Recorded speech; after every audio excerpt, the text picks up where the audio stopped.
నమస్తే అండి, ఎలా ఉన్నారు అందరూ? బాగున్నారా? నేనైతే బాగున్నానండి. మీ అందరికీ అమ్మవారి ఆశీస్సులు ఎల్లప్పుడూ ఉండాలని కోరుకుంటూ, పౌర్ణమి రోజున ఒక 2 చిన్న పరిహారాలను కనుక మీరు చేసుకుంటే ఎంతో అద్భుతమైన ఫలితాలు కలుగుతాయి. అవి ఎలాంటి పరిహారాలు ఏంటనేది, ఇంకా ఏ రకంగా చేయాలనేది చెప్తాను. అంతకన్నా ముందు ఒక చిన్న రిక్వెస్ట్ అండి, కనీసం వీడియోని చూసేవారు ఒక చిన్న లైక్ చేయడం మాత్రం అస్సలు మర్చిపోకండి.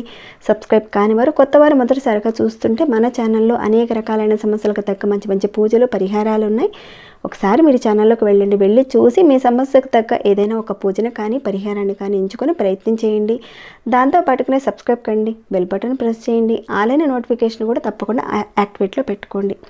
ఓకేనండి, ఇక మన విషయంకి వెళ్తాం. చైత్రమాస పౌర్ణమి రోజున మనకి అత్యధిక అద్భుతమైన ఫలితాలు కలగాలంటే ఆ రోజున స్నానం చేసే ముందు చేయవలసిన ఒక చిన్న విధానం గురించి మనం చెప్పుకోవడం జరిగింది. అలానే ఆ రోజున ఉదయం పూట ఎవరికి పూజ చేసుకోవాలి, ఏ రకంగా చేసుకోవాలనే విషయాలన్నీ కూడా మనం చెప్పుకోవడం జరిగింది.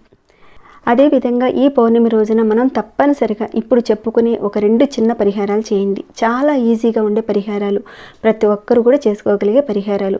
ఆకస్మిక ధనప్రాప్తి కోసం, ఆర్థిక సమస్యలతో ఇబ్బంది పడుతున్నవారు, ఆర్థిక సమస్యల నుంచి బయటపడడానికి, మీకు రావాల్సిన డబ్బులు ఎక్కడైతే ఆగిపోయి ఉన్నాయో ఆ డబ్బులు మీకు తిరిగి రావడానికి ఈ పరిహారం చాలా బాగా ఉపయోగపడుతుంది.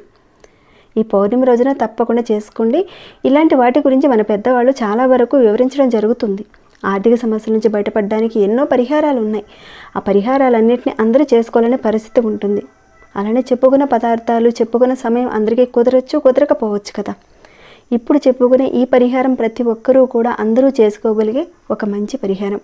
పౌర్ణమి రోజున కనుక మనం చేసుకుంటే చాలా ఫాస్ట్గా మంచి రిజల్ట్ వస్తుంది.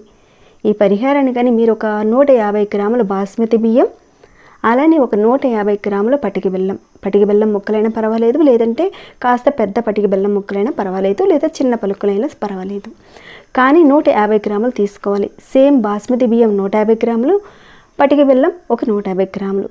కరెక్ట్గా 150 గ్రాములు ఎలా తీసుకోవాలని అంటారేమో, మీరు షాప్కి వెళ్ళే ముందు ఒక 150 గ్రాములు కావాలని అడిగితే వాళ్ళు ఇస్తారు. లేదంటే ఇలాంటి ఇక్కడ మీకు చూపించే మెజర్మెంట్ కప్ వచ్చేసి ఒక 125 గ్రాములది ఇది, కానీ మీరు ఒక 150 గ్రాములు వేయవలసి ఉంటుంది. ఈ కండ చక్కెరకు బదులుగా పంచదారని మాత్రం వాడకండి, కండ చక్కెరని, దీన్నే పటికి బెల్లం అంటారు.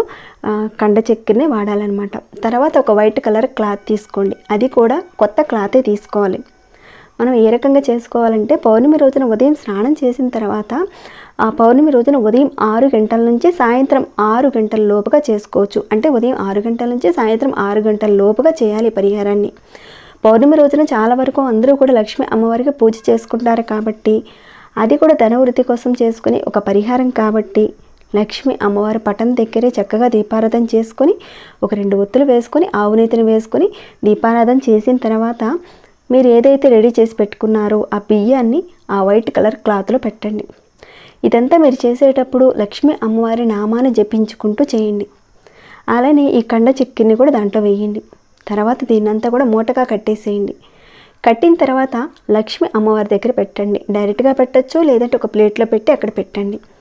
పెట్టి మీ యొక్క సమస్యలను, మీ యొక్క కోరికలను అమ్మవారి దగ్గర చెప్పుకోండి. ఏదైతే అమ్మవారికి దీపం ధూపాన్ని చూపిస్తారో ఆ దీపం ధూపాన్ని కూడా ఈ మూటకు చూపించండి. ఆ శక్తి అనేది ఆ మూటకు వస్తుంది. ఒక 5 నిమిషాల పాటు అమ్మవారి యొక్క నామాన్ని తలుచుకోండి.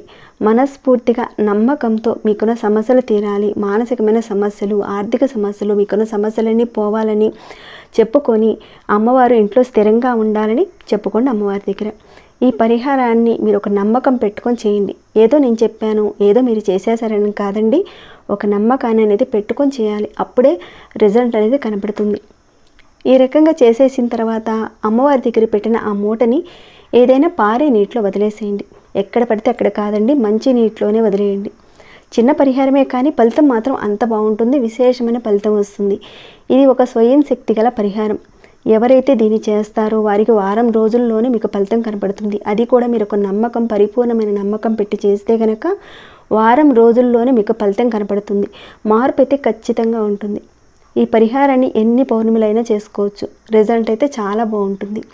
ఈ పరిహారాన్ని చేసేటప్పుడు మీరు ఇష్టం లేని వారి గురించి, ఆపోజిట్గా ఉన్న వాళ్ళ గురించి కానీ, సంబంధం ఉన్నా లేకపోయినా కానీ మీ మనసులో అనేది పెట్టుకొని ఎవరినైనా సరే, కుటుంబ సభ్యులను కానీ అలానే పరిహారం చేసే రోజుల్లో మాత్రం మనం ముక్కు మొహం తెలియని వారిని కానీ ఏదో ఒకటి మీరు అంటూ ఉన్నా కానీ ఇలాంటి పరిహారాలకు ఫలితాలు అయితే ఉండవు. అంటే అవతల వాళ్ళని మనం తిట్టడం వల్ల మనం చేసే పరిహారాలకు ఫలితాలు మాత్రం రావు. అడుగుతూ ఉంటారు కదా మీరు, మేము చేసామండి పరిహారం, మాకు రిజల్ట్ రాలేదని అంటుంటారు కదా. ఇలాంటివి చేయకుండా ఉండాలి. కనీసం పరిహారం చేసిన రోజున మాత్రం ఖచ్చితంగా ఎవరిని అనకుండా ఉండాలి. ఇక ఈ మూటని నీళ్ళలో కలిపేటప్పుడు కూడా దానికి ముందు కానీ ఎవరినైనా ఇంట్లో వాళ్ళని కానీ బయట వాళ్ళని కానీ తిట్టకుండా ఉండాలి. ఈ రకంగా మనం ప్రతి పౌర్ణమికి చేసుకోవచ్చు ఈ పరిహారాన్ని. ఒకవేళ ఈ లోపుగా మీకు ఫలితం వచ్చినా కానీ మీరు కంటిన్యూ చేసుకుంటూ ఉండండి, ఇంకా మరింత ఫలితాలు ఉంటాయి. ఒక 150 గ్రాములు బాస్మతి బియ్యం, ఒక 150 గ్రాముల పటిక బెల్లం, అంతే కదండి. కంపల్సరిగా సంకల్పం చెప్పుకొని మీ కోరిక చెప్పుకొని చేయండి, ధూపం చూపించి చేయండి. ఈ రకంగా పౌర్ణమి రోజున చిన్న పరిహారం చేయండి. అలానే మరొక పరిహారం గురించి కూడా మనం తెలుసుకుందాం. ఈ పౌర్ణమికనే కదండి, ప్రతి పౌర్ణమికి కూడా చంద్రుడికి అర్ఘ్యాన్ని మాత్రం తప్పకుండా ఇవ్వడానికి చూడండి. అర్ఘ్యానికి సంబంధించిన భాగంగా మనం చూసుకున్నట్లయితే మీరు ఏం చేస్తారంటే ఒక వెండి గ్లాస్ కానీ లేదా వెండి లోటా కానీ తీసుకోండి. చక్కగా దాన్ని ముందైతే శుభ్రం చేసి పెట్టుకొని కాసంత బొట్టు పెట్టండి. ఆ వెండి చెంబు నిండుగా, అంటే వెండి చెంబు కానీ లేదంటే వెండి లోటా కానీ ఏదైనా తీసుకోండి. దాని నిండుగా చక్కగా మంచి నీటిని తీసుకోండి. మానసిక సమస్యలతో బాధపడుతున్న వారు తప్పకుండా ఇప్పుడు చెప్పుకునే విధంగా పరిహారంతో పాటు అర్ఘ్యాన్ని కూడా ఇవ్వండి. మానసిక సమస్యలు అలాంటివి ఉంటే కనుక అవి తొలగిపోవడానికి చాలా వరకు అవకాశాలు ఉంటాయి.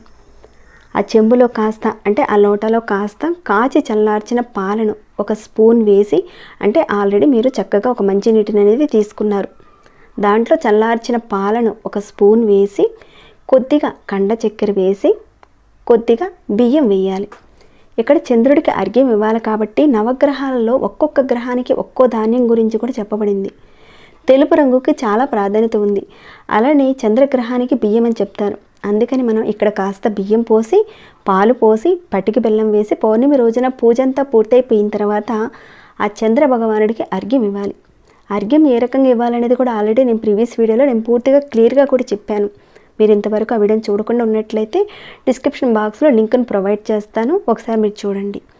ఈ పూజ చేసుకొని ఖచ్చితంగా చంద్రుడికి అర్ఘ్యం ఇవ్వండి. చంద్రునికి అర్ఘ్యం ఇచ్చేటప్పుడు చంద్రకిరణాలు మీ మీద పడేలా పున్నమి వెలుగులో అక్కడే నిలబడి నమస్కారం చేసుకుని ఆ చంద్రుడికి సంబంధించిన నామాన్ని కానీ శ్లోకాలను కానీ తప్పకుండా ఒక 5 నిమిషాల పాటు పఠించండి. ఆయన్ని చూస్తూ కాస్తంత ఆయనకి అర్ఘ్యం ఇచ్చి పఠించండి. ఎవరైతే మానసిక సమస్యలతో బాధపడుతున్నారో ఆ సమస్యలన్నీ కూడా దూరమైపోతాయి ఈ రకంగా చేసుకోవడం వల్ల. అలానే ఇందాక చెప్పుకున్న ఆ పరిహారం చేసుకోవడం వల్ల మానసిక సమస్యలు తీరిపోతాయి, ధన సమస్యలు తీరిపోతాయి, మీరు కోరుకున్న కోరికలు నెరవేరుతాయి. తప్పకుండా చెప్పుకున్న విధానాలను పాటించండి, మార్పునైతే చూస్తారు. ఇక ఈ వీడియోని ఇంతటితో ముగిస్తున్నాను. మరి మీకు ఏమైనా డౌట్స్ వస్తే కనుక అడగండి, తప్పకుండా రిప్లై ఇస్తాను. ఇంకా మీ మనసుకు ఎలా అనిపించిందని మాట చెప్పండి. ఇంకా లైక్ చేయని వారు ఎవరైనా ఉంటే కనుక ఒక చిన్న లైక్ చేయండి. సబ్స్క్రైబ్ కాని వారు సబ్స్క్రైబ్ చేసుకోండి. ఇంకా మన ఛానల్లో ఉన్న వీడియోస్ని ప్రతిరోజు చూస్తూ ఉండండి. మరొక భక్తి వీడియోలో మళ్ళీ మిమ్మల్ని కలుసుకుంటాను. అంతవరకు సెలవు.